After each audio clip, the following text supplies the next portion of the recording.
Today I will discuss why the Rosetta Stone was important.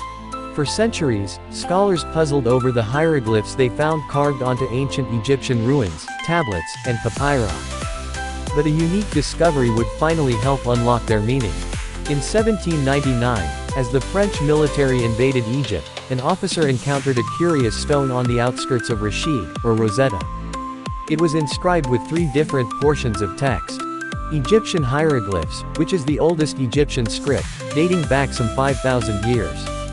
Demotic Egyptian, which is a later derivative of Egyptian, and Ancient Greek. It seemed that each section was a rough translation of the others, meaning the stone presented an unprecedented key to unlocking hieroglyphs. English troops soon intercepted the stone and brought it to the British Museum in 1802, where it became one of the most popular displays. Various European scholars, including Johann Akerblad, Thomas Young, and Jean-François Champollion, worked to decode the Egyptian scripts. There were some crucial initial clues. The Greek section included the names of royal figures, while certain areas in the Demotic section had bracket-like forms.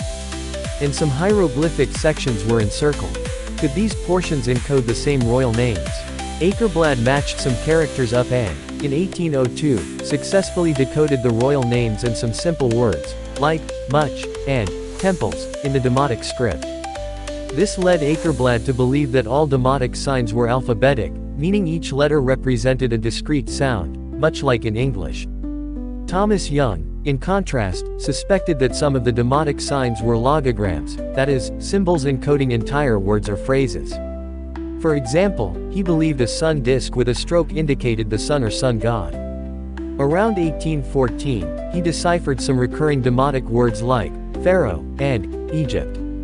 Young also had the critical insight that Demotic was a later iteration of hieroglyphs.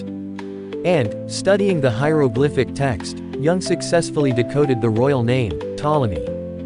But he still believed the prevailing misconception that most hieroglyphs were logograms representing ideas, not sounds. Using his knowledge of other scripts and languages, like the Egyptian Coptic he'd learned from a Coptic Christian priest, Champollion realized that most encircled hieroglyphs were phonetic. They represented sounds, the Egyptian vulture, and, the 3 fox skins, ms, and so on. This finally allowed him to read the Egyptian names, Ramses, and, Thutmose. Cross-referencing other hieroglyphic texts, Champollion confirmed that many hieroglyphs beyond the encircled names were phonetic. And on September 14, 1822, he ran to his brother's house and declared the breakthrough.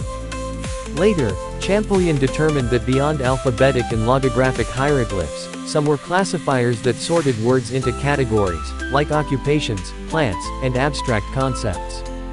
The first complete translation of the Rosetta Stone was finally published in the early 1850s. So, what did it actually say?